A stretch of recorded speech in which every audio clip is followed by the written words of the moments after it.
হানজালা ডাক দিয়া বলে, বিবি না, তাড়াতাড়ি তলোয়ারটা দাও। এরে বিবি, ঘরে আসার সুযোগ নাই, তলোয়ার দাও। তবে আল্লাহ যদি কবুল করে নেয়, ওই জান্নাতের মধ্যে আল্লাহ পরিচয় করাইয়া দিবে। বিবি যখন তলোয়ারটা দেয়, হানজালা তলোয়ার নিয়ে উহুদের ময়দানে চলে যায়। ওই কাফের মোকাবেলায় যুদ্ধ করতে করতে হানজালাও শহীদ হয়ে গেল। যুদ্ধ যখন শেষ হয়ে যায়, মায়ার নবী ডাক দিয়া বলে, সাহাবীরা দেখো, আমার কোন কোন সাহাবী দুনিয়া থেকে বিদায় হয়ে গেছে, তাদের লাশগুলো একত্রিত করো। তবে তাদের গোসল দিও না, বিনা গোসলে তাদের কাফন দাফনের ব্যবস্থা করে দাও। কারণ কিয়ামতের ময়দানে এই শহীদগণের রক্ত মাখা শরীর নিয়ে আল্লাহর সামনে দাঁড়িয়ে যাবে। তাদেরকে গোসল দিও না। অনেক সাহাবায়ে কেরামের লাশগুলো একত্রিত করলাম। ওদিক থেকে একজন মহিলা পাগলের বেশে দৌড়ায় আর ডাক দিয়া বলে, ও পয়গম্বর, সকলকে আপনি বিনা গোসলে কবর দিবেন, তবে আমার স্বামী হানজালাকে আপনি বিনা গোসলে কবর দিয়েন না। নবী ডাক দিয়ে বলে, কেন হানজালাকে তুমি বিনা গোসলে কবর দিতে নিষেধ করো বলো? মহিলা ডাক দিয়ে বলে, স্বামী, আমার স্বামী বাসরাতে রাত্র যাপন করার পরে যখন শুনলো আপনি নবী দুনিয়া থেকে বিদায় হয়ে গেছেন, তলোয়ার নিয়ে যুদ্ধের ময়দানে চলে আসছে, আমার স্বামী তো শহীদ হয়ে গেছে, তবে গোসল ফরজ ছিল, আমার স্বামীকে গোসল করাইয়া তারপরে কাফন দাফনের ব্যবস্থাটা করবেন। আমার মায়ার নবী ডাক দিয়া বলে, সাহাবীরা, আমার সাহাবী হানজালার লাশটা কই দেখো, হানজালার গোসলের ব্যবস্থা করো। এরে আল্লাহর বান্দা, সাহাবায়ে কেরাম হানজালার জন্য পানির ব্যবস্থা করলো, গোসলের দিবে।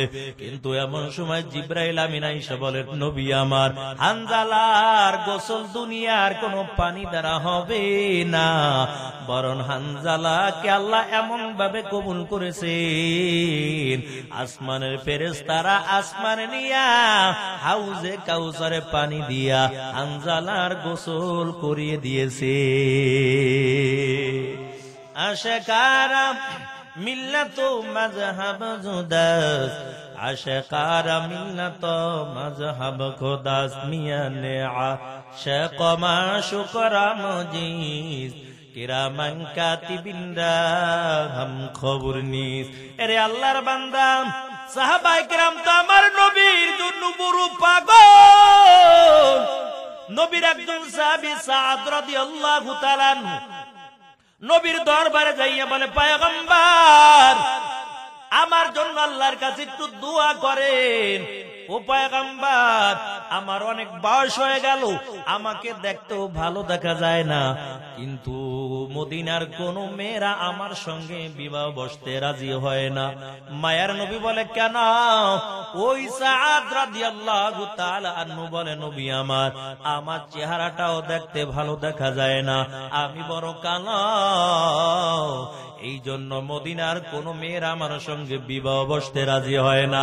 আল্লাহ রাসূল ডাক দিয়া বলে, ওরে সাদ, তোমার চিন্তা করা লাগবে না, এই মদিনার মধ্যে সবচেয়ে সুন্দরী মেয়েটা আমি তোমার বিবি হিসাবে ব্যবস্থা করে দিব। সাদ ডাক দিয়া, হুজুর, আপনি কি আমার লাগিয়ে আর কি করেন নাকি? মদিনার সুন্দরী মেয়েটা আমার সঙ্গে বিবাহ দিবেন? কালো মেয়েরাই তো আমার সঙ্গে বিবাহ বসতে চায় না, কেমন করে আবার মদিনার সুন্দরী মেয়েটাকে বিবাহ দেবে? রাসূল বলে, শুধু সুন্দরী এমনটা নয়, এই মদিনার মধ্যে সবচেয়ে ধনাঢ্য ব্যক্তির মেয়েটা আমি তোমার সঙ্গে বিবাহের ব্যবস্থা করে দিব। এরে সাদ, তবে শোনা, ইবনুল ওয়াহাব মদিনার মধ্যে বড় ধনাঢ্য ব্যক্তি, তার একটা সুন্দরী, একটা রূপসী মেয়ে আছে, তুমি যাও ওই ইবনুল ওয়াহাবের বাড়ি চলে যাও, তার কাছে যাইয়া বলবা আমি রাসূলের কথা বলবা, আর তার সুন্দরী মেয়েটা তোমার সঙ্গে বিবাহ দেওয়ার জন্য বলবা। সাদ রাদিয়াল্লাহু তাআলা বলে, পয়গম্বর, ইবনুল ওয়াহাব তো মদিনার মধ্যে বড় ধনাঢ্য ব্যক্তি, আবার তার মেয়েটাও হলো মদিনার মধ্যে সবচেয়ে সুন্দরী রূপসী একটা মেয়ে। ও পয়গম্বর, তবে আমার সাহসে কুলায় না, কেমন করে আমি বলবো? আল্লাহর পয়গম্বর ডাক দিয়া বলে, এরে সাদ, যাও যাও, তুমি আমার কথা যাইয়া তুমি তার কাছে বলবা। কিন্তু সাদ রাদিয়াল্লাহু তাআলা ইবনুল ওয়াহাবের বাড়ি চলে গেল, যাইয়া ঘরের সামনে দাঁড়াইয়া সালাম দিয়া বলে, আপনার একটা সুন্দরী রূপসী মেয়ে আছে? ইবনুল ওয়াহাব বলে, হ্যাঁ, আমার সুন্দরী রূপসী মেয়ে আছে। সাদ রাদিয়াল্লাহু তাআলা আনহু বলেন, আল্লাহর পয়গম্বর পাঠাইছেন, আপনার সুন্দরী মেয়েটা আমার সঙ্গে বিবাহ দিয়ে দিবেন। ইবনুল ওয়াহাব বলে, না না, এটা কোনো দিন হতে পারে না, কারণ আমার মেয়েটা তো আমি সুন্দর ছেলে দেখে বিয়ে দিব, তুমি তো দেখতেও বড় কালো, আবার একটা গরিবের সন্তান। এরে সাদ, না, যাও, আবার ফিরে যাও। সাদ রাদিয়াল্লাহু তাআলা মনটা বেজার করার পর যখন ইবনুল ওয়াহাবের বাড়ি থেকে চলে যায়, মেয়েটা ডাক দিয়া বলে, বাবা, তোমার ঘরের সামনে কে দাঁড়ানো ছিল? এমন সময় বাবা ডাক দিয়া বলে, তোমার বিবাহের প্রস্তাব নিয়ে একজন কালো যুবক এসেছে। এমন সময় মেয়েটা আবার ডাক দিয়া বলে, বাবা, তুমি কি বলেছো বলো। ইবনুল ওয়াহাব বলে, আমি বলেছি আমার সুন্দরী মেয়েটা ধনট্ট ব্যক্তির সঙ্গে আমি বিবাহ দিব, সুন্দর একটা যুবক দেখে আমি বিবাহ দিব। মেয়েটা ডাক দিয়ে বলে, বাবা, না না, আমার সুন্দর যুবকের দরকার নাই, তবে তুমি কার বিবাহের প্রস্তাব প্রত্যাখ্যান করেছো তুমি কি জানো? ইবনুল ওয়াহাব বলে, যুবকের বিয়ার প্রস্তাব আমি প্রত্যাখ্যান করেছি, গ্রহণ করি নাই। মেয়েটা ডাক দিয়ে বলে, বাবা, না না, ওই যুবকের বিয়ার প্রস্তাব প্রত্যাখ্যান করো না, বরং বিয়ার প্রস্তাব তো স্বয়ং বিশ্ব নবী নিজে পাঠাইছে। আপনি তো মায়ার নবীর প্রস্তাবকে প্রত্যাখ্যান করেছেন। তবে বাবা শুনেন, আপনি যদিও রাজি না হন, আমি মেয়ে হইয়া আপনাকে বললাম, আমি সাদের সঙ্গে বিবাহ বসার জন্য রাজি হয়ে গেলাম। মেয়েটাও রাজি হয়ে গেল। আর ইবনুল ওয়াহাবকে জানাইয়া দেয়, যতক্ষণ পর্যন্ত আপনি তার সঙ্গে আমার বিবাহ না দিবেন, ততক্ষণ পর্যন্ত আমি কোন যুবকের সঙ্গে বিবাহ বসবো না। ইবনুল ওয়াহাব তার মেয়েটাকে সাদের সঙ্গে বিবাহ দিয়ে দেয়। এমন সময় মোহর কি দিয়ে আদায় করবে? সাহাবায়ে কেরাম কিছু টাকা দেয়, টাকা নিয়ে বলে, তুমি মোহর আদায় করে যাও, মোহর আদায় করবা আর বাসর ঘরের জন্য মালামাল ক্রয় করবা। সাদ রাদিয়াল্লাহু তাআলা এই মালামাল বাসর ঘরের সুন্দর সুন্দর মালামাল কেনার জন্য বাজারে চলে গেল।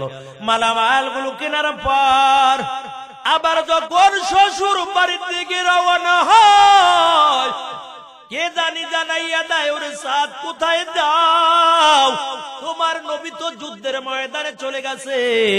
আল্লাহর বান্দা সাদ রাদিয়াল্লাহু তাআলা আবার মালগুলো ফেরত দিয়া একটা তলোয়ার নিল, একটা ঢাল কিনলো। কয়, আমার নবী যুদ্ধের ময়দানে মারি খাবে, আর কেমন করে আমি সাদ বাসর ঘরে বিবি কিনিয়া আনন্দ করবে, এটা হতে পারে না। মালগুলো আবার ফেরত দিয়ে একটা ঢাল নিল, একটা তলোয়ার নিল। ঢাল এবং তলোয়ার নিয়ে নিজের চেহারাটা সুন্দর করে বেঁধে নেয়, কারণ যুদ্ধের ময়দানে নবী যদি দেখতে পায়, হয়তো আল্লাহ রাসূল বলবে, চাঁদ তুমি বাড়ি চলে যাও, কারণ তোমার আজকে বাসর রাত। এই জন্য সাদের চেহারাটাও একটা কাপড় দিয়ে বেঁধে নিল। সাদ যুদ্ধের ময়দানে যুদ্ধ করতেছে, যুদ্ধ করতে করতে একজন কাফের তীর নিক্ষেপ করে, সাদের বুকের মধ্যে ডুইকা কলিজার মধ্যে তীরটা লেগে যায়। সাদ হঠাৎ করে জমিনের মধ্যে পড়ে যায়। অন্য অন্য সাহাবায়ে কেরাম দূরের থেকে নজর করলো, কোন সাহাবীর গায়ের মধ্যে তীর লাগলো আর জমিনে পড়ে গেল। সাহাবায়ে কেরামের বীর পড়ে গেল, মায়ার নবীও হাজির হয়ে যায়। যায়। আল্লাহর পয়গম্বর ডাক দিয়ে বলে, চেহারা থেকে কাপড়টা সরাও। যখন চেহারা থেকে কাপড়টা সরায়, আল্লাহর পয়গম্বর দেখতে পায় এ তো অন্য কোন সাহাবী না, এ তো আমার সাহাবী সাদ রাদিয়াল্লাহু তাআলা আনহু। এরে সাদ, তুমি কেন যুদ্ধের ময়দানে আসছো? তোমার তো আজকে বাসর রাত। সাদ ঠোঁটটা নাড়াইয়া কষ্ট করে করে বলে, নবী আপনি যুদ্ধের ময়দানে মারি খাবেন আর আমি বিবি নিয়ে আনন্দের রাত্র কাটাবো, এটা হতে পারে না। এই জন্য আমার মালগুলো বিক্রয় করিয়া আবার তলোয়ার নিয়ে যুদ্ধের ময়দানে হাজির হয়ে গেলাম। আমার মায়ের নবীর চোখ বেয়ে পানির ফোঁটা জমিনের মধ্যে পড়ে আর ডাক দিয়ে বলির, সাদ তুমি আমি নবীকে এত ভালোবাসো? নবীর রানের মধ্যে সাদের মাথাটা রাখলো আর সাদ ঠোঁটটা নাড়াইয়া নাড়াইয়া বলে, পয়গম্বর তবে আমার মনে হয় আমি আজ দুনিয়ার আমাকে কালিমাটা আপনি পড়াইতে থাকেন। আমার নবী কালিমা পড়াইয়া দেয়। সাদ রাদিয়াল্লাহু তাআলা দুনিয়া থেকে বিদায় হয়ে গেল। মায়ার নবীর চোখ বেয়ে পানির ফোঁটা জমিনের মধ্যে পড়ে আর সাদের চেহারার দিকে নজর দিয়ে তাকানো। হঠাৎ করে আল্লাহর পয়গম্বর চেহারাটা ডান দিকে ঘুরায়। আবার যখন চেহারাটা ডান দিকে ঘুরায়, মায়ার নবী আবার হঠাৎ করে মুস্কি হেসে দিল। সাহাবায়ে কেরাম বললে, কিছুই তো বুঝতে পারলাম না, কারণ মাত্র দেখলাম মায়ার নবী কান্না করে। আবার হঠাৎ করে চেহারাটা ডান দিকে ঘুরাইলো। আবার আল্লাহর পয়গম্বর হঠাৎ করে মুস্কি হেসে দিল। কিছুই তো বুঝতে পারলাম না। সাহাবায়ে কেরাম ডাক দিয়ে বলে, নবী আমার আপনি কেন কান্না করলেন? আবার কেন ডান দিকে চেহারাটা ঘুরাইলেন? আবার কেন মুস্কি হেসে দিলেন? আল্লাহর নবী বলে, ও সাহাবায়ে কেরাম, তবে আমি যা দেখি তোমরা তা দেখো না। আমার সাদ যখন দুনিয়া থেকে বিদায় হয়ে গেল, সাদের জন্য আমি কান্না করতেছিলাম। তবে সাদের রূহটা নেওয়ার জন্য জান্নাত থেকে হাজার হাজার ফেরেশতারা জমিনের মধ্যে নাজিল হয়। কে কার আগে আইসা সাদের রূহটা নিয়ে জান্নাতে যাবে? আমি যখন দেখলাম তখন আমি মুস্কি হেসে দিলাম। আবার কেন ডান দিকে চেহারাটা ঘুরাইলাম জানো? কারণ আমি নজর করে দেখতে পাই জান্নাতের হুরগেলমান গুলো সাদের দিকে এমন ভাবে দৌড়াইয়া আসতেছে, কারো কাপড় গুলো আটু উপর পর্যন্ত উঠে গেছে। এত সুন্দর জান্নাতের হুরগেলমান গুলো সাদকে স্বাগতম জানিয়ে নেওয়ার জন্য আসতেছে। যখন আটুর উপরে কাপড় উঠে গেল, আমি দেখে শরমে লজ্জা পেয়ে চেহারাটা ডান দিকে ঘুরাইলাম। কেমন সাহাবী ছিল রে ভাই! ওই দুনিয়ার মায়া মোহাম্মদ সব ত্যাগ করে দিয়েছে। এরে যুবক, তুমি এখনো মায়ার নবীর ভালোবাসায় দাড়িটা রাখতে পারো না, মায়ার নবীকে মহব্বত করে মাথায় টুপি পরতে পারো না, মায়ার নবীকে মহব্বত করে গায়ে লম্বা জামা পরতে পারো না। তুমি কি জানো, তোমার জন্য তো আমার মায়ার নবী উম্মতি উম্মতি বলে কান্না করে। এরে আল্লাহর বান্দা, এই দুনিয়াও থাকবে না, সব কিছু ধ্বংস হয়ে যাবে। আল্লাহ তাআলা তার বরাবর চারজন ফেরেশতাকে জীবিত করবেন। ইসরাফিল, মিকাইল, আজরাইল, জিব্রাইল, চারজন ফেরেশতাকে জীবিত করার পর আল্লাহ তাআলা অর্ডার করবে, আমার বন্ধুকে আজকে ঘুমের থেকে জাগাও। ফেরেশতারা বলবে, আল্লাহ কেমন করে তোমার বন্ধুকে চিনবো? কোন জায়গায় তোমার বন্ধুর রওজা? কারণ পুরো দুনিয়াটা সমান দেখা যায়, কেমন করে তোমার বন্ধু রওজাটা খুঁজবো? আল্লাহ তাআলা বলবেন, ও ফেরেশতারা দল, আসমান থেকে যেই জায়গার মধ্যে সরাসরি একটা নূরের আলো পড়ে গেছে, মনে করবা ওই জায়গার মধ্যে আমার নবী এখনো ঘুমন্ত অবস্থায় আছে।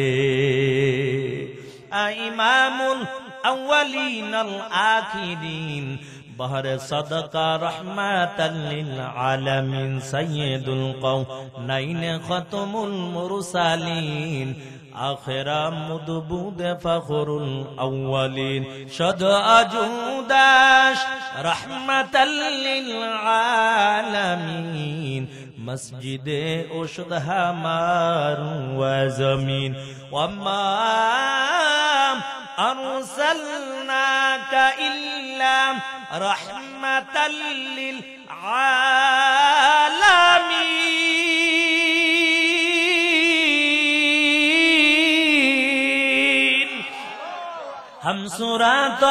हम सिराते मुस्तफा दर तमामी हालेयों कुन इत्बाए सुन्नते खैरुल बशर गिर लाज़िम तामुयाबी ऐफसार मोहम्मद अरबी हया नबी रस्ते पेशवा मोहम्मद अरबी हया नबी रस्ते पेशवा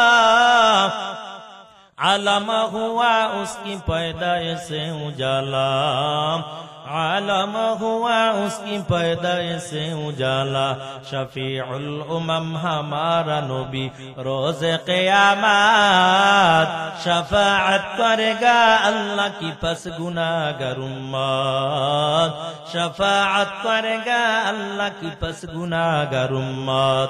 अरे नबीर आशिकेर दल জিব্রাইল বলবে তোমরা আজকে আমার মায়ার নবীকে রওজা থেকে জাগাও। ইসরাফিল বলবে আমি পারবো না, মিকাইল বলবে আমি পারবো না, আজরাইল বলবে আমি পারবো না।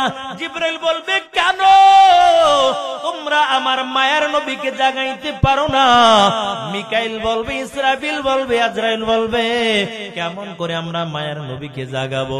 না জানি তার সঙ্গে কোনো বেয়াদবি হয়ে যায়। ও জিব্রাইল তবে শুনো, আজকে তুমি ছাড়া মায়ার নবীকে কেউ জাগাতে পারবে না, কারণ নবী জীবদ্দশায় নবীর কাছে একবার আর দুইবার তুমি আসো নাই। নবীর জীবদ্দশায় তুমি 24,000 বার নবীর কাছে এসেছো। আমার নবী কাছে তুমি জাগাও। জিব্রাইল আমার মায়ার নবীকে হাসরের ময়দানে জাগাবে। হাসরের ময়দানে সর্বপ্রথম মায়ার নবী উঠার পর আমার নবী ডান দিকে নজর দিয়া কান্না করবে, বাম দিকে নজর দিয়া চোখের পানি ছেড়ে দিয়ে কাঁদবে, সামনে পিছনে নজর দিয়ে আমার মায়ার নবী চোখের পানি ছেড়ে দিয়ে কাঁদবে। জিব্রাইল বলো ভয় পেয়ে যাবে, ডাক দিয়া বলবো নবী আমার আপনাকে জাগাইলাম, তবে আপনি কেন কাঁদেন? না জানি কোন বেয়াদবি হয়ে গেছে বলেন। আল্লাহর পয়গম্বর বলবে জিব্রাইল না, কোন বেয়াদবি হয় নাই। তবে জিব্রাইল বলবে নবী কেন আপনি কাঁদেন? আল্লাহর পয়গম্বর বলবে ও ভাই জিব্রাইল, আমাকে যখন ঘুমের থেকে জাগাইছো আমি ডান দিকে নজর দিলাম, আমার একটা গুনাহগার উম্মতকেও দেখি না। আমি বাম দিকে নজর দিলাম, একটা গুনাহগার উম্মতকেও দেখি না। আমি সামনে পিছনে তাকাইলাম, আমার গুনাহগার উম্মত গুলো কই? না জানি আল্লাহ বড় বড় গুসা হইয়া আমার গুনাহগার উম্মতকে জাহান্নামের মধ্যে পালাইছে। জিব্রাইল বলবে নবী না, আপনার গুনাহগার উম্মতকে এখনো আল্লাহ উঠায় না, তবে আপনাকে না দেখাই আপনার গুনাহগার উম্মত গুলো জাহান্নামে দিবে না। ও পয়গম্বর আপনার কান্না করা লাগবে না গো নবী, তবে আপনার জন্য আল্লাহ তাআলা একটা স্পেশাল জায়গা বানাইলো। ওই যে মাকামে মাহমুদ নামক একটা জায়গা বানাইছে, আপনি ওই জায়গায় সিজদায় পড়ে যখন আল্লাহর কাছে দোয়া করবেন, আল্লাহ তাআলা আপনার দোয়া কবুল করে নেবে। মায়ার নবী মাকামে মাহমুদে সিজদায় পড়ে কান্না করবে আর বলবে আল্লাহ তুমি আমার উম্মতকে বাঁচাও, আমার উম্মতকে বাঁচাও। আম্মা জান আয়েশা ডাক দিয়া বলে নবী আমার কিয়ামতের ময়দানে আপনার উম্মতের জন্য আপনি কি করবেন বলেন? আল্লাহর নবী ডাক দিয়া বলে ও আয়েশা তবে শুনো, কিয়ামতের ময়দানে আদম নবী উইটা বলবে আল্লাহ তুমি আমাকে বাঁচাও। মুসা নবীও সিজদায় পড়ে কাঁদবে আর বলবে আল্লাহ তুমি আমাকে বাঁচাও। ঈসা নবীও সিজদায় পড়ে কান্না করবে আর বলবে আল্লাহ তুমি আমাকে বাঁচাও। ইব্রাহিম খলিলুল্লাহ সিজদায় পড়ে কাঁদবে আর বলবে আল্লাহ তুমি আমাকে বাঁচাও। সব নবীগণ সিজদায় পড়ে কাঁদবে আর বলবে মালিক আজকে হাসরের ময়দানে তুমি আমাকে বাঁচাও। ও আয়েশা তবে শুনো, একমাত্র আমি মুহাম্মাদুর রাসূলুল্লাহ মাকামে মাহমুদে সিজদায় পড়ে আল্লাহর কাছে কাঁদবো আর বলবো, আল্লাহ তুমি আমার উম্মতকে বাঁচাও, আমার উম্মতকে বাঁচাও। আর আল্লাহর কাছে কান্না করবে আর বলবে, মালিক আমার একটা গুনাহগারও যদি আজকে তোমার জাহান্নামের মধ্যে চলে যায়, আমার গুনাহগার উম্মত গুলো যদি তোমার জাহান্নামে যায়, ও দয়ার আল্লাহ তবে আমি নবী তোমার জান্নাতের মধ্যে ঢুকবো না। আল্লাহ কিয়ামতের ময়দানে আমার নবীকে পাওয়ার দিয়া দিবে আর বলবে, পয়গম্বর আজকে আপনাকে আমি অনুমতি দিয়ে দিলাম, কিয়ামতের ময়দানে যাকে খুশি তাকে শাফাআত করে করে জান্নাতের মেহমান বানাইয়া দেয়। কিয়ামতের ময়দানে কাকে দেখলে চিনবে এটাই আমার উম্মত? যার মুখের মধ্যে দাড়ি থাকবে, মাথার মধ্যে টুপি থাকবে, গায়ের মধ্যে লম্বা জামা থাকবে, মায়ার নবী দেখলে চিনতে পাবে এটাই হলো আমার আশিক, এটাই হলো আমার গুনাহগার উম্মত, এর নবীর উম্মতের দল। আর যদি মুখের মধ্যে দাড়ি নাই, গায়ের মধ্যে লম্বা জামা নাই, তোমার মাথার মধ্যে দুনিয়ার জমিনের মধ্যে টুপিও ছিল না, তুমি রাসূলের উপর দুরূদ পড়ো না, আমার রাসূলকে ভালোবাসো না, আর যদি বলো আমি আশিকে রাসূল বলে বলে দৌড়াও, কিয়ামতের ময়দানে আমার নবী যখন শাফাআত করতে থাকবে আর গুনাহগার উম্মতদেরকে ডেকে ডেকে হাউজে কাউসারের কিনারায় নিয়ে আমার নবী নিজের হাত দিয়া এক পেলা হাউজে কাউসারে পানি পান করাইয়ে দিবে। যতক্ষণ পর্যন্ত বান্দা জান্নাতের মধ্যে না ঢুকবে ততক্ষণ পর্যন্ত আর পানির পিপাসা লাগবে না। এরে আল্লাহর বান্দা, আপনি আমি নবীর জন্য পাগল হইতে পারলাম না। ওই আমরা তো দাড়ি রাখলাম, দেখতে তো অসুন্দর দেখা যায় না, বরং আপনি দাড়ি রাখা শেপ না কইরা আত্মীয়র বাড়ি যাইতে বড় লজ্জা পান, আপনার মাথায় টুপি দিয়া রাস্তায় বের হতে আপনার কাছে বড় লজ্জা লাগে, আর এমনকি আমরা টুপি ছাড়া ঘর থেকে বের হতেও আমাদের কাছে বড় লজ্জা লাগে। আপনি লম্বা জামা গায়ে দিতে বড় লজ্জা পান, আর আমরা লম্বা জামা গায়ে না দিলে বড় লজ্জা লাগে। এরে আল্লাহ বান্দা, আপনি আবার কেমন করে আশিকে রাসূল দাবি করেন? তবে কপাল মনে পুড়ে গেছে, মৃত্যুর কথা স্মরণ করেন আর আল্লাহর কাছে দোয়া করেন, বলে মালিক রাসূলের ভালোবাসা অন্তরে দিয়া দাও, আয় আল্লাহ আখিরাতের মহব্বত অন্তরে পয়দা করে দাও।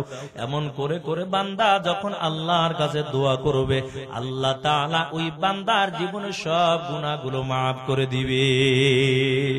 নবীর একজন সাহাবী উকবা রাদিয়াল্লাহু তাআলা বিবি দুনিয়া থেকে বিদায় হয়ে গেল, ছোট্ট একটা মাসুম বাচ্চা এই উকবা রাদিয়াল্লাহু তাআলা নূর সঙ্গী থাকে।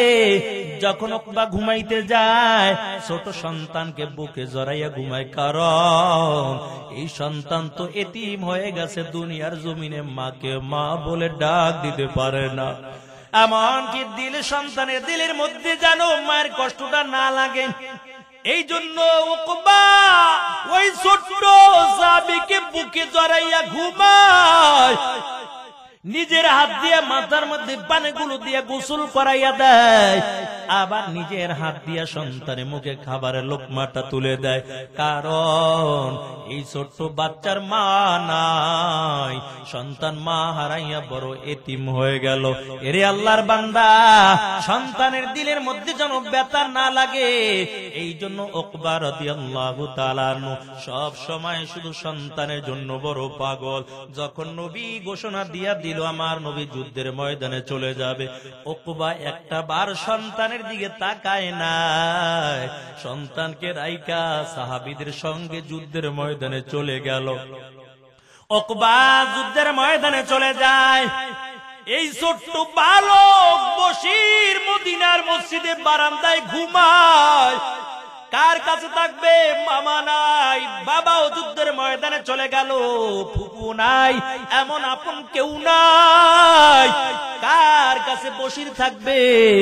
বাবা তো যুদ্ধের ময়দানে গেল, একটা বার আমাকে কিছুই বলেও গেল না। সারাদিন মদিনার জমিনে খেলাধুলা করার পর সন্ধ্যাবেলা ছোট্ট বসির মদিনার বারান্দায় শুয়ে রাত্র কাটায়। এরে আল্লাহর বান্দা, আর বাবার জন্য অপেক্ষা করে কোন সময় বাবা আসবে। আবার বাবা নিজের হাত দিয়া খাবারের লোকমাটা মুখের মধ্যে দিবে। বাবার জন্য অপেক্ষা করে করে রাত্র কাটা, দিন কাটায়। কিছুদিন এমন চলে যায়, আবার দিন হলে পথের মধ্যে যাইয়া দাঁড়ায়, দেখিনি এই পথ থেকে আবার সাহাবীদের কাফেলা। আমার বাবা তো আমার নবীর সঙ্গে এই রাস্তা দিয়ে যুদ্ধের ময়দানে গেছে। দিনের বেলা খেলাধুলা করি, আমার বারবার রাস্তার দিকে তাকায়। সন্ধ্যা বেলা নজর করে দেখতে পায় ওই পথ দিয়া সাহাবীদের কাফেলা আসতেছে। তাড়াতাড়ি বসির দৌড়িয়া কাফেলার মধ্যে ঢুকে যায়। সকলে চেহারার দিকে একটা বার তাকায়, দেখিনি আবার বাবার মতন কাউকে দেখতে পায়। কিন্তু সাহাবীদের চেহারার দিকে তাকায়, কিন্তু বসিরের বাবার মতো কাউকে দেখতে পায় না। সাহাবীদের ডাক দিয়ে বলে, আমার বাবা কই? সাহাবীরা বলে, তোমার বাবার খবর বলতে পারবো না। আরো দেখো পিছনে সাহাবীর আসতেছে।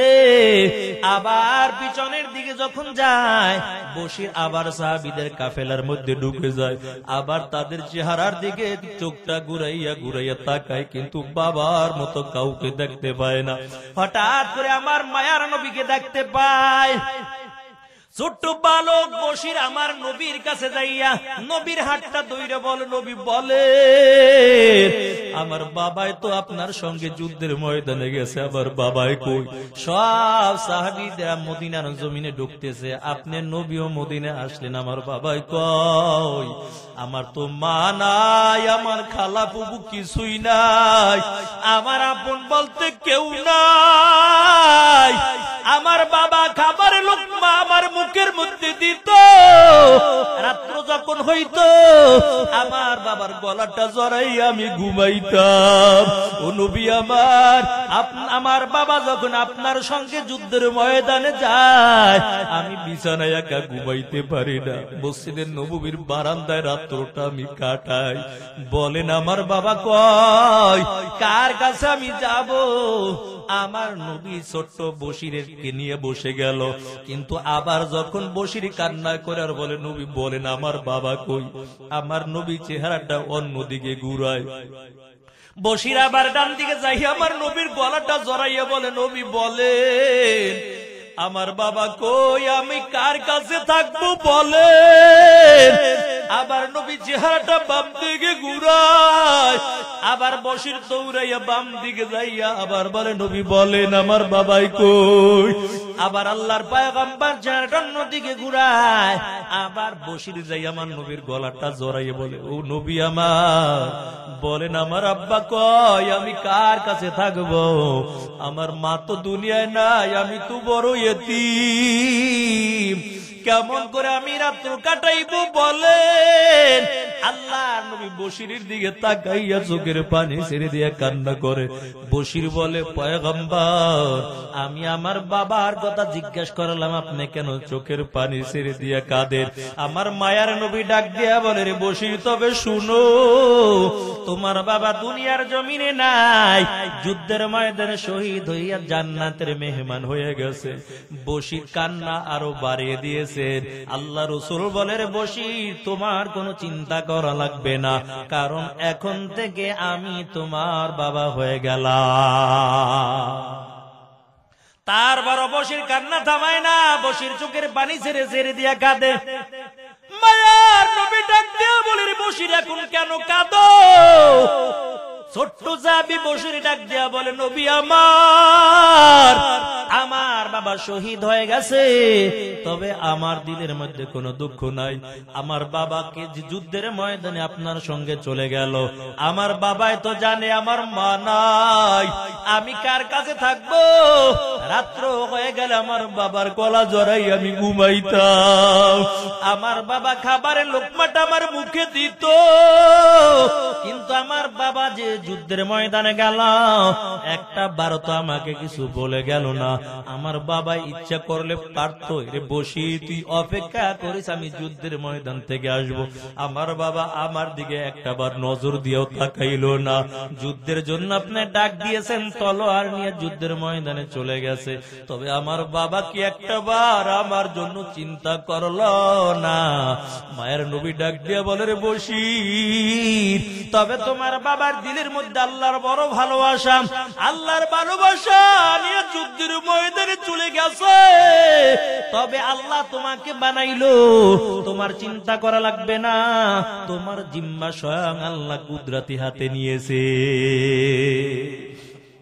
এমন করে করে সাহাবায়ে কেরাম ভালোবাসতো। এরে যুবক, আজকে তোমার দিলের মধ্যে নবীর ভালোবাসা ঢুকাও।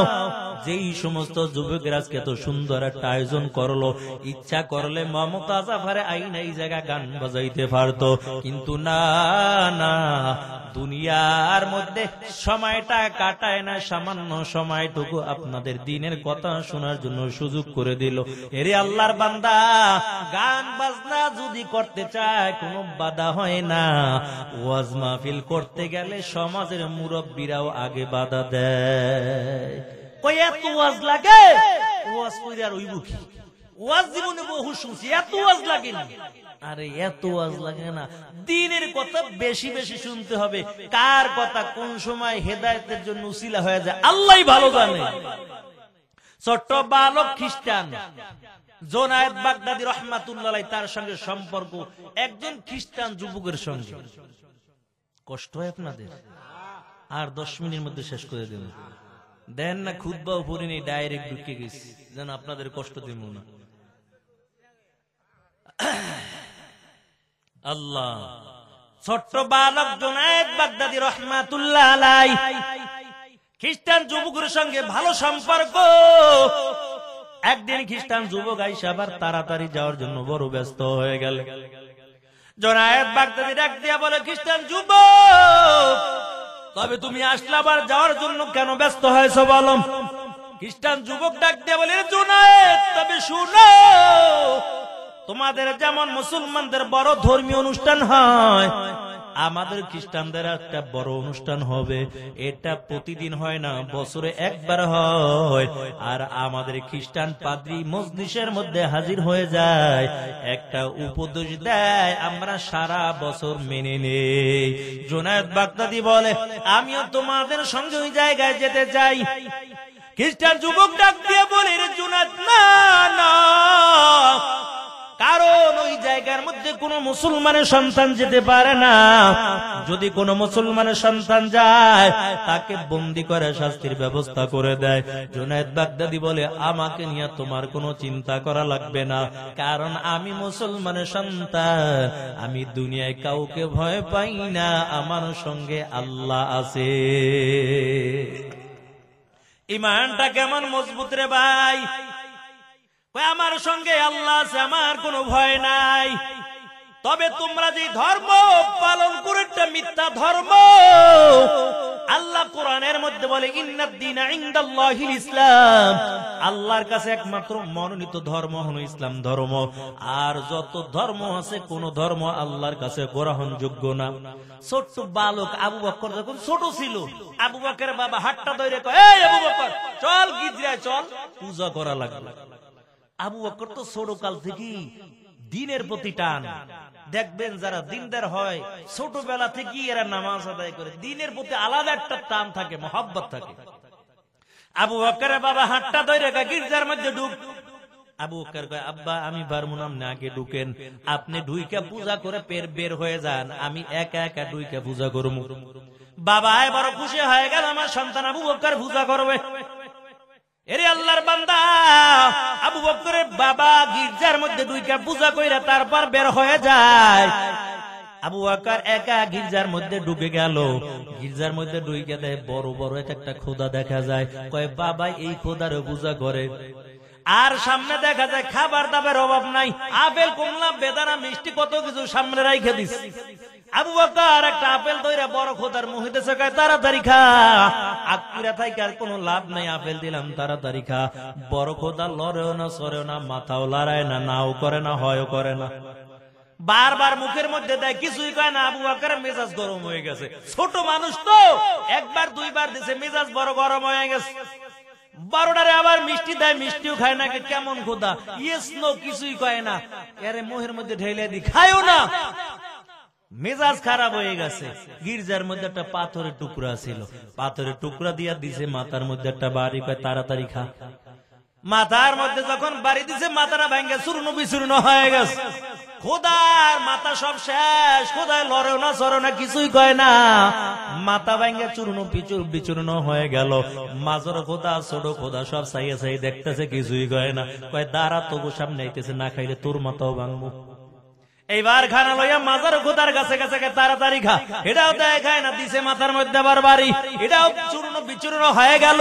ছোট খোদার কাছে গেল, এটাও খায় না, হাঁটতে হাঁটতে একটা খোদার কাছে যার মাথার মধ্যে আঘাত করে সব ভাঙছে, ভাঙে টেঙে দিলের মধ্যে তো একটা ভয় ঢুকে গেছে, না জানি আজকে বাবাই ধরে মারি দেয়। তাড়াতাড়ি মায়ের আসলের তলে লুকাইছে। ওদিক থেকে আবু বকরের বাবা আবার গির্জার মধ্যে চলে যায়, নজর করে দেখতে দেখ পায় একটা খোদাও নেই, সব খোদারে শস করে দিস। তাড়াতাড়ি ঘরের মধ্যে এসে আবু বকর কই? আবু বকর বয়ের মধ্যে মায়ের আঁচলটা দইরা মায়ের আঁচলের তলে লুকিয়ে গেছে। এরে আল্লাহর বান্দা, আমাদের সমাজে ছোট্ট বাচ্চাদেরকে দেখবেন যখন বাবায় চোখটা গরম দেয়, ছোট্ট বাচ্চাগুলো তাড়াতাড়ি মায়ের কাছে যাইয়া আশ্রয় নেয়। আবু বকর ঠিক তাড়াতাড়ি যে মায়ের আঁচলের তলে লুকাইছে। আবু বকরের বাবার মেজাজটা বড় গরম। আবু বকরের মা ডাক দিয়া বলে, কেন তুমি আবু বকরের সঙ্গে এমন করতেছো বলো? আবু বকরের বাবা ডাক দিয়া বলে, তোমার সন্তান গির্জার মধ্যে কি করছে দেখো, একটা খোদাও নাই, আমগো বড় খোদা, সাজ্জা খোদা, মাজ্জা খোদা সব শেষ করে দিছে, একটাও তো নয়, সব মাথা হাত পা ভেঙে সব শেষ করে রাখছে। কিরে আবু বকর, এই কামটা কি তুই করছো? হ্যাঁ আমি করছি। কি লেগে করলা বলো? কয় মিষ্টি দিলাম খায় না, আপেল দিলাম খায় না, খায় না, কি লেগে দিছি পাথর দিয়ে বাড়ি। আর খোদার মাথায় যখন পাথর দিয়ে আঘাত করে খোদার মাথা দিয়ে ভেঙে যায়, আমিও সুযোগ পাইয়া সব সেরে ভাঙছি। আর আবু বকরের বাবা যখন মায়ের দেওয়ার জন্য আবার মেজাজটা গরম করলো, আবু বকরের মা চোখের পানি ছেড়ে দিয়া ডাক দিয়া বলে, আমার আবু বকরকে এমন করে ধমক দিবা না, আবু বকরের গায়ের মধ্যে আঘাত করতে পারবা না, কারণ আবু বকর সাধারণ কোন মানুষ না। যতদিন আবু বকর আমার পেটের মধ্যে ছিল, রাত্রবেলা একটা আওয়াজ আমার কানের মধ্যে আমি শুনতে পাইতাম, আবু বকরের নাম শুধু আবু বকর থাকবে না, আবু বকরের নামের সঙ্গে আল্লাহ সিদ্দিক নামের উপাধি লাগাইয়া দিবে। या इलाही तू मेरा माबूद है, या इलाही तू मेरा माशूक है, या इलाही मुझसे मुझको दूर कर, ताकि देखो मुझ में तुझको एक नजर। এর নবীর উম্মতের দল ছোট্ট বালক দুনিয়া ডাক দিয়ে বলে, খ্রিস্টান যুবক, তবে আমি তোমার সঙ্গে তোমাদের ওই মজলিসের মধ্যে যাব। তবে কেন যাব জানো? আমি ঈমানের দাওয়াতটা দেওয়ার জন্য যাব। জুনায়েদ বাগদাদি তার সঙ্গে চলে গেল। লক্ষ লক্ষ খ্রিস্টান শ্রোতার দল বসে আছে। জুনায়েদ বাগদাদি ময়দানে এক কোণার মধ্যে বসে আছে। খ্রিস্টান যুবক ওই ময়দানের মধ্যে বসা, কিন্তু খ্রিস্টান পাদ্রী বড় সিংহাসনের মধ্যে বসে গেল। যখন সিংহাসনের মধ্যে বসে গেল, শ্রোতারা অপেক্ষা করতেছে আমাদের খ্রিস্টান পাদ্রী এখন বুঝি আমাদের একটা উপদেশ দিবে, কিন্তু মুখটা লড়ায়, জিহ্বা নাড়ায়, জবান থেকে কথা বের হয় না। শ্রোতারা ডাক দিয়ে বলে, কেন আপনি উপদেশ দেন না, বলেন। খ্রিস্টান পাদ্রী বলে, কেমন করে বলবো, আমিও চেষ্টা করি কথা বলার জন্য, কিন্তু আমার জবান থেকে কথা বের হয় না। তার একমাত্র কারণ এই মজলিসের মধ্যে একজন মুসলমানের সন্তান আছে। একজন মুসলমানের সন্তান থাকার কারণে আমিও কথা বলতে চাই, কিন্তু আমার জবান থেকে কথা বের হয় না। ও ওদিক থেকে শ্রোতারা ডাক দিয়ে বলে, কই মুসলমানের সন্তান কই, একটু দেখাইয়া দেন, আমরা তাকে বন্দী করব, শাস্তির ব্যবস্থা করব। এরে আল্লাহর বান্দা, খ্রিস্টান পাদ্রী তো বুঝে পালাই সেটা সাধারণ কোন মুসলমান না, খাঁটি একজন জান্নাতি বান্দা হবে। খ্রিস্টান পাদ্রী বলে তাকে বন্দী করার দরকার নাই, শাস্তি দেওয়ার দরকার নাই। ছোট্ট বালক ওই ময়দানে কোনার মধ্যে বসে আছে, তাকে আমার কাছে নিয়ে আসো। যখন তার কাছে হাজির করা হয়, খ্রিস্টান পাদ্রী ডাক দিয়ে বলে, এ মুসলমানের সন্তান, কেন তুমি এই জায়গার মধ্যে আসছো বলো। জুনায়েদ বাগদাদী ডাক দিয়ে বলে, কোরআনের দাওয়াত দেওয়ার জন্য, ঈমানের দাওয়াতটা দেওয়ার জন্য এই জায়গার মধ্যে হাজির হয়ে গেলাম। ইন্নাদ দীনা ইনদাল্লাহিল ইসলাম, আল্লাহর কাছে একমাত্র মনোনীত ধর্ম হলো ইসলাম। আপনারা আল্লাহর উপর ঈমানটা আনেন, দুনিয়াও শান্তি, পরকালও মুক্তি পাইয়া আল্লাহর জান্নাতের মেহমান হবে। খ্রিস্টান পাদ্রী কয়, ঈমান আনবো, তবে আমার একটা শর্ত আছে, আমিও দিলে দিলে খাঁটি একজন মুসলমান খুঁজতেছি। তবে জুনায়েদ, আমার মনে হয় তুমি একজন খাঁটি মুসলমানের সন্তান। ও জুনায়েদ, তোমাদের মুসলমান উলামায়ে কিরামদেরকে একত্রিত করো, আমি 4টা প্রশ্ন করব, যদি কোরআন হাদিস দিয়ে উত্তর দিতে পারে আমি আর দেরি করব না, আমিও সাথে সাথে কালিমা পড়ে মুসলমান হয়ে যাব। জুনায়েদ বাগদাদী শত শত উলামায়ে কেরামদেরকে ডাকলো। এক পাশে লক্ষ লক্ষ খ্রিস্টান শ্রোতার দল, আর এক পাশে শত শত উলামায়ে কেরাম বসা। দামি সিংহাসনের মধ্যে খ্রিস্টান পাদ্রী বসে গেল। ডাক দিয়ে বলো, ও মুসলমান উলামায়ে কেরাম, তবে শুনো, আমি 4টা প্রশ্ন করব, যদি কোরআন হাদিস দিয়ে সঠিক উত্তর দিতে পারো তাহলে আমি আল্লাহ কোন দিকে তাকানো আছে। 3 নম্বরে বলো, কোন জায়গায় সূর্যের আলোটা একবার পড়েছে আর কিয়ামতের আগে ওই জায়গার মধ্যে সূর্যের আলোটা পড়বে না। 4 নম্বরে বলো, কোন কবর, যে কবর ছিল জিন্দা, কবরের মধ্যে বাসিন্দাও ছিল জিন্দা, আবার জিন্দা কবরটা চলাফেরা করত।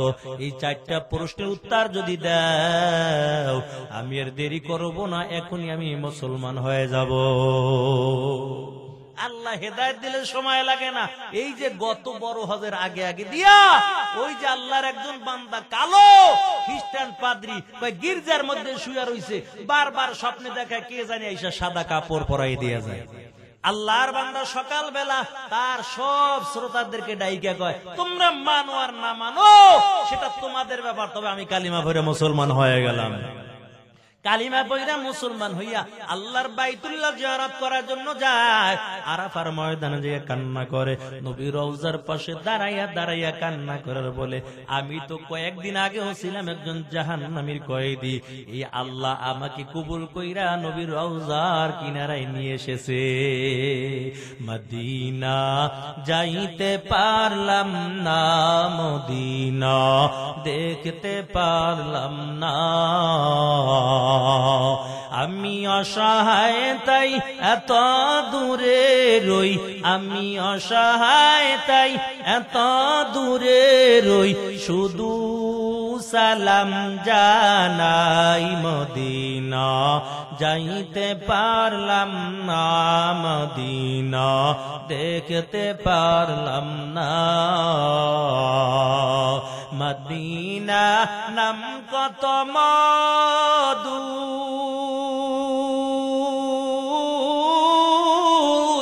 মদিনা আর যে কত দূর, ওই মদিনার পথের ধুলি আমি, ওই মদিনার পথের ধুলি আমি মাখতে পারলাম না, মদিনা যাইতে পারলাম না, মদিনা দেখতে পারলাম না। আমি অসহায় তাই এত দূরে রই, আমি অসহায় তাই এত দূরে রই, শুধু সালাম জানাই, মদিনা যাইতে পারলাম না, মদিনা দেখতে পারলাম না। এরে মুসলমান আল্লাহর বান্দা, ওই খ্রিস্টান পাদ্রী ডাক দিয়ে বলে, ও মুসলমানের দল, তবে আমার 4 প্রশ্ন উত্তর দাও। 1 নাম্বার বলো আল্লাহ এখন কি করে, 2 নাম্বার আল্লাহ কোন দিকে তাকানো, 3 নাম্বার বলো কোন জায়গার মধ্যে সূর্যের আলোটা একবার পড়েছে, কিয়ামতের আগে আর ওই জায়গার মধ্যে সূর্যের আলোটা পড়বে না। 4 নম্বরে বলো কোন কবর ছিল জিন্দা, কবরের মধ্যে বাসিন্দাও ছিল জিন্দা। সব মুসলমান উলামায়ে কেরাম দিলটা আল্লাহর সঙ্গে লাগাইয়া দোয়া করে আর বলে, মালিক যুগে যুগে মুসলমানের বিজয়ের মালা পরাইছো, আয় আল্লাহ আজকে মুসলমানদের বেইজ্জতি করিও না। আয় আল্লাহ কেমন করে বলবো আল্লাহ তুমি এখন কি করো, কেমন করে বলবো কোন জায়গার মধ্যে সূর্যের আলোটা একবার পড়েছে, কেমন করে বলবো কোন কবর জিন্দা ছিল। আয় আল্লাহ মুসলমানের তুমি জ্ঞান দান করে দাও। এমন করে করে দিলটা খুলে যখন আল্লাহর কাছে দোয়া করা শুরু করলো, হঠাৎ করে ছোট্ট বালক জুনায়েদ বাগদাদি দাঁড়াইয়া বলে, ও মুসলমান উলামায়ে কেরাম তবে শুনো, তোমাদের চিন্তা করা লাগবে না, এই 4 প্রশ্নের উত্তর দেওয়ার জন্য আমি ছোট্ট বালক একাই যথেষ্ট। ছোট্ট বালক আমি জুনায়েদ একাই যথেষ্ট, তোমাদের লাগবে না। সব খ্রিস্টান শ্রোতার অবাক হয়ে গেল, কি কয় এই ছোট্ট বালকই, এই কবর রেডি করেন 4 মিনিট।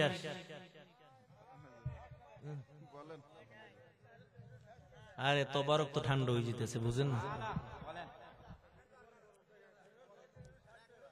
তাই তবে নিয়ে আসেন মালামাল, বেশি সময় নিব না। যদিও জোর শীত ঠেলায় কইতে আছেন, কিন্তু শীতে তো কষ্ট হইতে আছেন। জুনায়েদ বাগদাদি এমন করে করে আস্তে করে খ্রিস্টান পাদ্রী সিংহাসনে দাঁড়াইছে। আপনি জানেন মুসলমানের পাওয়ার কেমন? ছোট্ট বালক দাঁড়াইয়া আমি একা 4 প্রশ্ন উত্তর দিব। আরে আল্লাহর বান্দা, খ্রিস্টান পাদ্রী বলে, বলো আল্লাহ এখন কি করে বলো।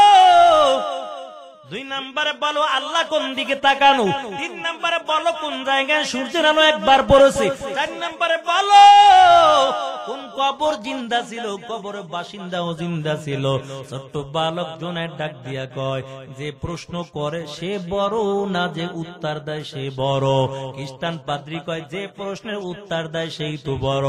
কয় তাহলে আপনি এই দামি সিংহাসন থেকে নিচে নেমে যান, আমি এই দামি সিংহাসনের মধ্যে বসে তারপর আপনার প্রশ্নের উত্তর দিয়ে দেব। খ্রিস্টান পাদ্রী দামি সিংহাসন থেকে নিচে নেমে গেল। ছোট্ট বালক মুসলমানের সন্তান দামি সিংহাসনের মধ্যে বসার পর ডাক দিয়া বলে, ও খ্রিস্টান শ্রোতার দল, তোমাদের 1 নাম্বার প্রশ্ন ছিল আল্লাহ এখন কি করে। তবে শুনাও, আমার আল্লাহ এখন এই কাজটাই করেছে। তোমাদের মতো খ্রিস্টান পাদ্রীকে কানে দইরা দামি সিংহাসন থেকে নিচে নামাইয়া আমার মতো মুসলমানের ছোট্ট বালক সন্তানকে আল্লাহ তাআলা দামি সিংহাসনের মধ্যে বসিয়ে দিয়েছে।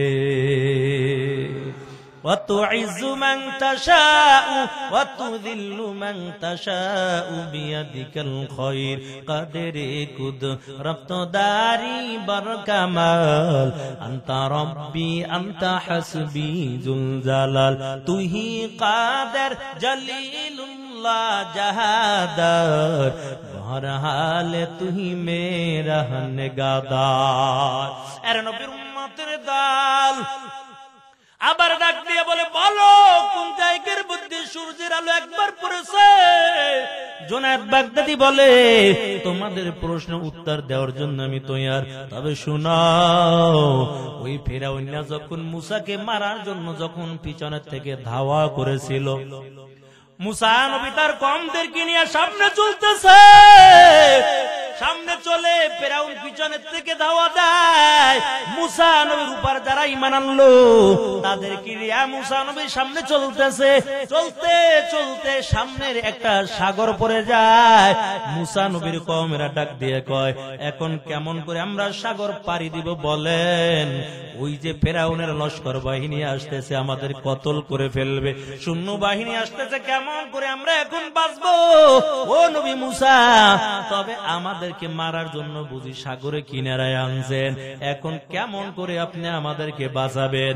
আল্লাহর কাছে মুসা নবী বলে, আল্লাহ এত বড় সাগর কেমন করে পাড়ি দিব? কোন নৌকা নাই, স্টিমার, লঞ্চ কিছুই নাই। আল্লাহ বলেন, পয়গম্বর মুসা আপনার হাতের মধ্যে কি আছে? আমার হাতের মধ্যে লাঠি আছে। লাঠি দিয়া সাগরের পানির মধ্যে আঘাত করে দেন। মুসা নবী যখন লাঠি দিয়া সাগরের পানির মধ্যে আঘাতটা করে দিল, 11টা গোত্র ছিল, 11টা জাতি ছিল। বাড়ি দেওয়ার সঙ্গে সঙ্গে 11টা রাস্তা হয়ে যায়। দুই পাশের পানিগুলো ভাগ হইয়া হইয়া 11টা রাস্তা হয়ে গেল। সব কওমেরা এপার থেকে হাইটা হাইটা ওপারে চলে যায়। আরে আল্লাহর বান্দে, আল্লাহ আছে না নাই? তা কিসের ভয়?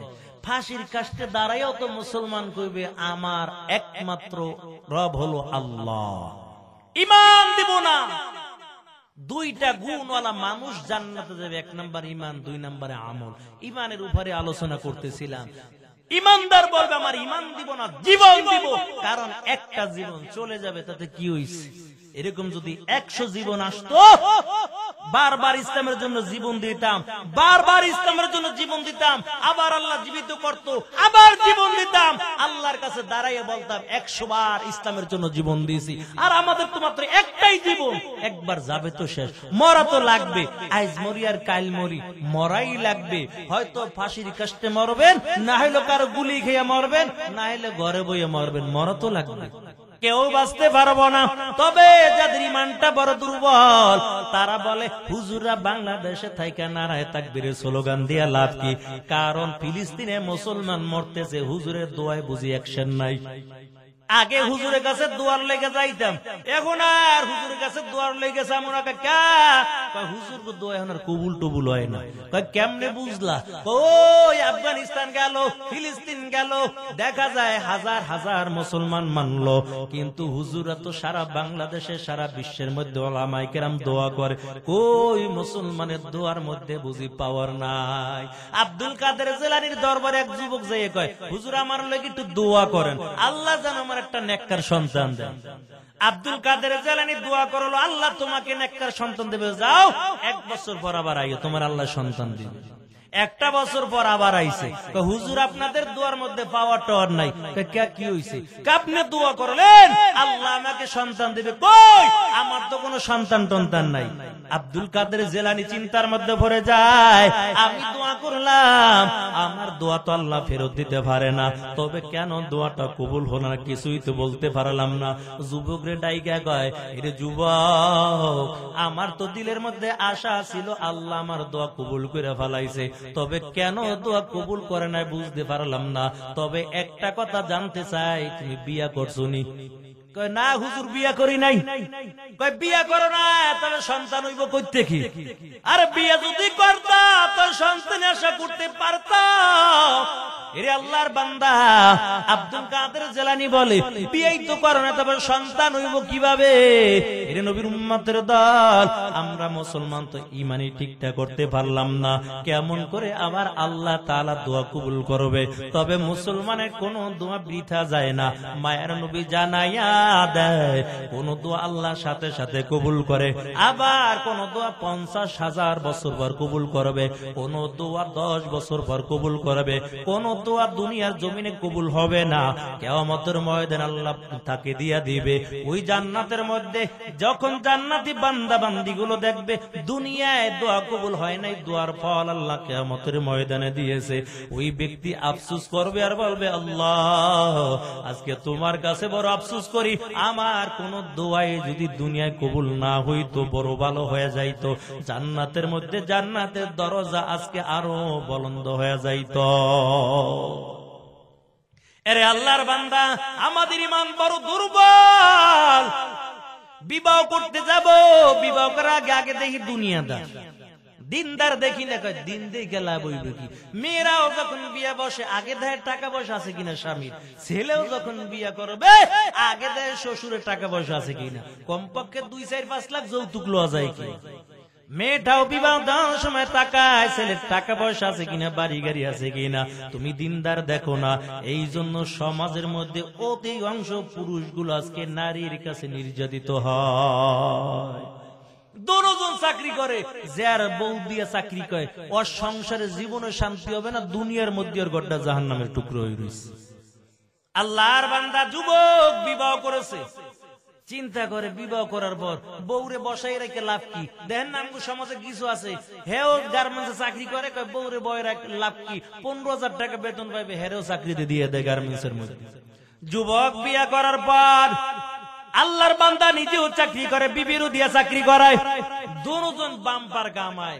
স্বামীর বেতন 20,000, ম্যাডামের বেতন 30,000। কারণ মহিলাকে তো পাওয়ার বেশি, বুঝেন না?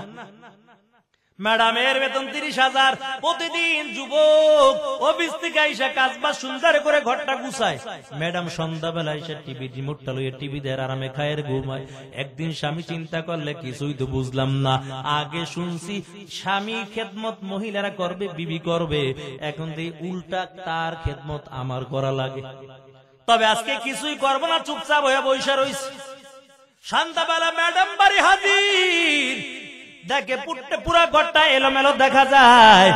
ম্যাডামের মেজাজ বড় গরম, ডাক দেখে কি ব্যাপার, ঘরটা কেন অগুছালো দেখা যায়। স্বামী বাসারা ডাক দিয়ে বলে, বিবি স্বামীর সঙ্গে গরম মেজাজ নিয়ে কথা বলবা না, চোখ রাঙাইয়া কথা বলবা না, কারণ স্বামীর পায়ের নিচে স্ত্রী জান্নাত। ম্যাডাম ডাক দিয়া কোন হুজুরে ফতুয়া দিছে, আবার তার কাছে যাও, কেমন করে তোমার পায়ের নিচে জান্নাত আমার হবে? কারণ তোমার বেতন হলো 20,000, আমার বেতন 30,000। তোমার পায়ের নিচে আমার জান্নাত না, আমার পায়ের নিচে তোমার জান্নাত। তোমার চাইতে তো আমার বেতন বেশি। দুইজনে কথায় কাটাকাটি ঝগড়া লেগে যায়। স্বামী বাসারা বড় নরম দিনদার নামাজি মানুষ, ডাক দিয়া বলে, বিবি তবে আর বেপর্দায় থেকে চাকরি করা লাগবে না, পর্দায় থাকবা, আল্লাহর হুকুম পালন করবা। ম্যাডাম ডাক দিয়া কয়, সংসার ছাড়মু তার বড় চাকরি ছাড়বো না, কারণ নিজের পায়ে নিজের দাঁড়ানো লাগবে। এখন মনে হয় আর একজন আর পা দিয়া দাঁড়ায়, নিজের পায়ে নিজের দাঁড়ানো লাগবে, চাকরি ছাড়তে পারবো না। দুইজনে আরো ঝগড়া লেগে যায়। স্বামী বেচারা চিন্তা করলো, মহিলাকে জবান তো মুক্ত চায় না মেশিন, একবার চালু হইলে অটো খালি চলতে থাকে, 1 সপ্তাহ 2 আর বন্ধ হয় না। এক জায়গায় 3জন 4জন মহিলা থাকবে, আর 10 জন পুরুষ ও 4 জন মহিলাকে সঙ্গে কুলাবে না। এক কথার আওয়াজ এত পাওয়ার, এর পর্দার আড়ালে মাগ, তোমার কণ্ঠের আওয়াজ যদি বেগানা পুরুষে শুনতে পায়, কিয়ামতের ময়দানে আল্লাহর সামনে দাঁড়াইয়া তোমার জবাব দেওয়া লাগবে। দুইজনে আরো ঝগড়া লাগিয়া যায়। স্বামী বেচারা ডাক দিয়া কয়, রাত্র যেহেতু অনেক হয়ে গেছে, ঝগড়া কইরা লাভ নাই, তবে দুজন ঘুমাইতে গেছে, খাবারও খায় না, দুজন ঘুমাইতে গেছে। ম্যাডাম অন্যদিকে চেহারাটা ঘুরে ঘুমায়। স্বামী বেচারা ডাক দিয়া বলে, বিবি তবে ঘুমাইছো বেশ ভালো কথা, মশারিটা টানাইয়া দাও, মশার কামড় সইতে পারি না। ম্যাডাম কয়, না না আমি পারবো না, মশারি তুমি টানাইবা। স্বামী কয়, না তুমি টানাইবা, তুমি স্বামীর খেদমত করবা। ম্যাডাম কয়, না মশারি তোমার টানানো লাগবে, কারণ তোমার বেতন হলো 20,000, আমার বেতন 30,000, তোমার চাইতে আমার পাওয়ার বেশি, বরং মশারি তোমারই টানার লাগবে। যখন মশারি টানারে খোঁচা দিছি, ঝগড়া আরো বাইরে গেছে। এখন ঘুমের মধ্যেও ঝগড়া করতে আছে, কথা চলতে আছে, মুক্ত বন্ধ নাই, চায়না মেশিন অটো একবার চালু হয়ে গেছে। নামাজি বান্দা, আল্লাহর বান্দা, স্বামী চিন্তা করলো কেমন করে মুক্ত বন্ধ করি। আমি কথা বলে তো আরো সেচ্ছে, মনে হয় ঘুমের মধ্যে ঝগড়া করবে, মানুষও বা কি কইবে। একটা বুদ্ধি খাটাই লোকায় দিয়ে আগে মুখটা বন্ধ করা যায় কিনা। ডাক দিয়া করে, বিবি ঝগড়ার দরকার নেই, একটা চুক্তি নামে আসি। কি পরামর্শ বলো? দুজন পরামর্শ করলাম, যে আগে কথা কইব হে মশারিটা টানাইব, দুজন চুপ হয়ে যাবো। বিবি কয়, ঠিক আছে ভালোই তো। দুজন চুপ, কোনো কথা নাই। যে আগে কথা কইবে হে মশারিটা নাইব, এখন আর কথা কয় না, মশারি সুযোগ পাই ইচ্ছা মতন কামড় শুরু করে দিচ্ছে। এখনো উহা শব্দ কিছুই করে না, কারণ কথা কইলি তো মশারিটা টানান লাগবে, এই জন্য কথা কয় না। মশাই সুযোগ পাইয়া কামড়ান শুরু করে দিছে। এরে আল্লাহর বান্দা, বাহিরে থাইকা চোরার দল ঝগড়া ও শুনছে, সব কিছু শোনার পর একটা ছিল খুব চালাক, কয় তাড়াতাড়ি ঘরের মধ্যে ঢুক। দুইজনে আজকে ঝগড়া করে কথা বন্ধ করে দিছে, কি রেখারছে কথা বলবে না। বাম্পার কামাই একদিনও চুরি করতে পারি না, আজকে ঘরের মধ্যে ঢুইকা ভালো কইরা চুরি কইরা লই। চোরার দল ঘরের মধ্যে আস্তে কইরা ঢুকছে, দেখে স্বামীও দেখে বিবিও দেখে, ডাক দেয় না, ডাক দিলে তো মশারি টানান লাগবে। দুজন তাকাইয়া তাকাইয়া দেখতেছে চোরার দল একের পর এক ঘরের মধ্যে ঢোকার পর মালামাল গুলো সব গাট্টির মধ্যে নেয়। চোরাই মালামাল গুলো গাট্টির মধ্যে বাঁধার পর স্বামীও দেখে বিবিও দেখে, ডাক দেয় না, ডাক দিলে মশারি টানানো লাগবে। টাকা পয়সা নাই, স্বর্ণ গহনা নেয়, কিন্তু কেউ কিছু বলে না, দিলের মধ্যে জ্বইলা যায়। এরে আল্লাহর বান্দা, স্বামী চিন্তা করে আমি যদি আগে কথা কই মশারি টানান লাগবে, বিবির কাছে ছোট হয়ে গেলাম। আর বিবিও চিন্তা করে আমি যদি চোরারে ডাক দেই, কথা বললে আগে মশারি আমার টানান লাগবে, আমার স্বামীর কাছে ছোট হয়ে যাব। তাই কথা বলে না, চুপচাপ হয়ে গেছে। চোরার দল মালামাল টাকা পয়সা সব কিছু নেওয়ার পর এখন বের হয়ে যাবে। একটা ছিল শেষরা চোরা, কয় দেখি বিদায় বেলা রামসি কি খাইয়া লই, দেয় সুন্দর করে মাছ ভাজি করে রাখছে। ঝগড়া করে আজকে ভাতও খায় নাই, কয় তাড়াতাড়ি খা, পাতিল দুইটাও তো নতুন দেখা যায়, গাঠির মধ্যে 10 টাকা হইলেও বেচা যাইব। ভাত টাত খাইয়া পাতিল দুইটা গাঠির মধ্যে বাঁধছে। পাতিল দুইটা নিয়ে যখন রওনা হয়, বিবি ডাক দিয়া বলে, চোরার দল টাকা নিছো, স্বর্ণ গহনা নিছো, আমি কিচ্ছু বলি নাই, তবে আমার শখের পাতিল দুইটা রাইখা যা। স্বামী কয় কথা কিনলি গা, কইলি আগে মশারিরা তাড়াতাড়ি টানা। চাকা গোল পয়সা গোল, গোল আলু গোল, এর চেয়ে বেশি গোল মনের গন্ডগোল, ঠিক কিনা? চাকা গোল পয়সা গোল, গোল আলু গোল, এর চেয়ে বেশি গোল মনের গন্ডগোল। নিম তিতা নিন্দা তিতা আরো তিতা খর, এর চেয়ে বেশি তিতা 203-এর ঘর। বড়র বড়াই করলে দিলে রহমত আসে না, নিজেকে নিজে ছোট মনে করিও সদা। উঁচু জায়গার পানি যেমন নিচু জমিনে যায়, তেমনি আল্লাহর রহমত আসে নম্রতার হৃদয়। ফেরাউনের লাশটা দেখো মিশর জাদু ঘরে, খায় না কোনো পোকা মাকড়, সবাই ঘৃণা করে।